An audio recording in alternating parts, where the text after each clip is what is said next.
Hi guys, welcome to my channel. This is the first long format video of Masters class and यहाँ पे मैं अपने mom journey और mom experience को share करती हूँ. That is unfiltered completely. कुछ फिल्टर नहीं है, सब कुछ अनफिल्टर्ड और रॉ है. Through this channel I want to share my experience so that if I can be helpful to any new moms और mom to be out there, so I'll be really grateful. If you want, you can also subscribe to my another channel where I share my beauty and fashion content, and if you want, you can also follow me on Instagram.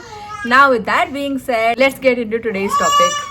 मेरी generation का ना एक constant problem है कि हम लोगों को कभी कोई बड़ा या कोई दूसरा समझाने की कोशिश करता है कि बच्चे के लिए ऐसे करो वैसे करो, या इन जनरल लाइफ में ऐसे करो वैसे करो.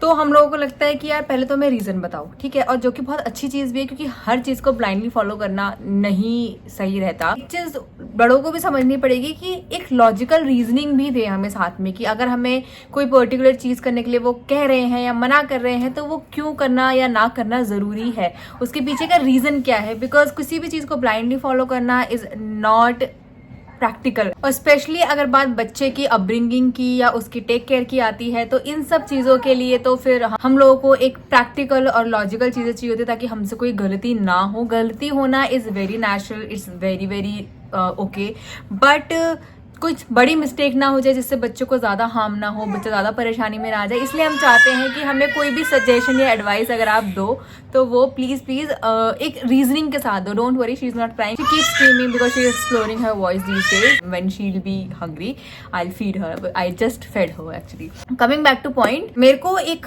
जो एडवाइस थी वो हमेशा मिली थी because I exclusively breast feed my baby. तो मेरे को हमेशा बोला गया था कि ढक के फीड कराओ, ढक के फीड कराओ, ढक के फीड करवाओ. और मेरे को लगता था मेरी बेबी अर्ली जून में पैदा हुई है, इतनी सड़ी गर्मी में उसको ढक के फीड कराऊंगी. एसी में 26-27 से ज्यादा नहीं चला सकती.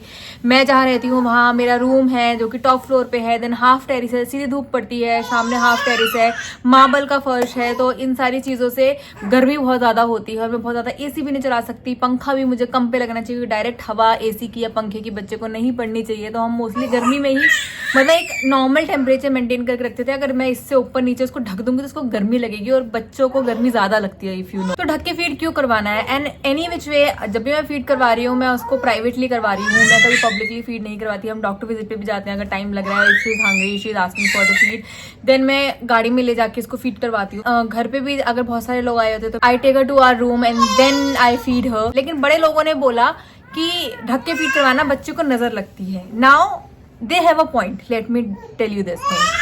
उनका पॉइंट सही है, बच्चों को हमेशा ढक के ही फीड करवाना चाहिए, but I will tell you later in this video why.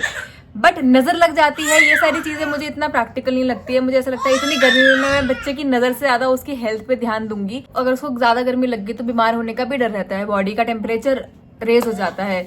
तो उसकी वजह से I just don't want to cover her while feeding. ये मेरे से गलती हुई और मुझसे क्यों गलती हुई मैं आपको बताऊंगी.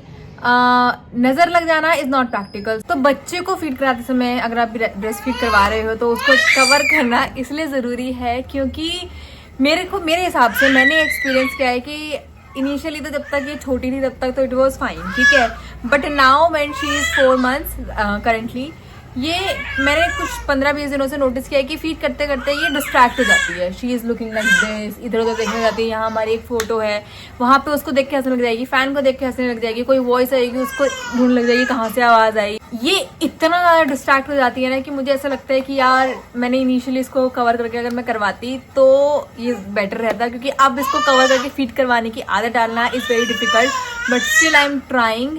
अभी भी मतलब इतनी गर्मी है क्योंकि मुझे नहीं पता, अक्टूबर में हम बैठे हुए हैं. एंड आप भी अगर ब्रेस्ट फीड करवाओगे तो आपको भी डिहाइड्रेशन और गर्मी लगती है, डिहाइड्रेशन होता है, बहुत प्यास लगती है.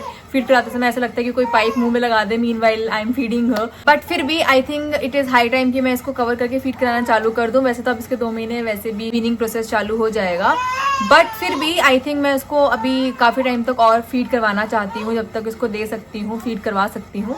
लेकिन मुझे ऐसा लगता है कि बड़ों की एडवाइस हर बार गलत नहीं होती. इट्स जस्ट कि वो सही तरीके से हमें एक्सप्रेस नहीं कर पाते हैं, तो उनकी एडवाइस सुन लो, गूगल कर लो, अपने इफ्स एंड बट्स लगा लो, या उनसे पूछ सकते हो तो पूछ लो कि अगर आप ऐसा कह रहे हो तो क्यों कह रहे हो.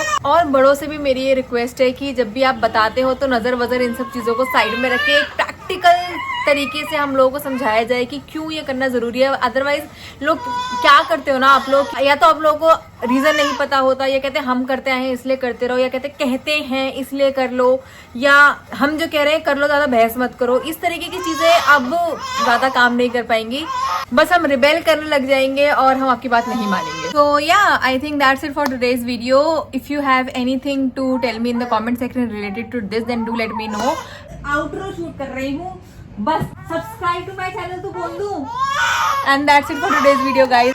अब मैं उसको देखने वाली हूँ बिकॉज ये मेरी जान खा रही है। Okay, subscribe to my channel, thank you so much for watching, bye. Wrap ना करो वीडियो को, बच्चे को फीड करवा थ्रू क्या हो गया।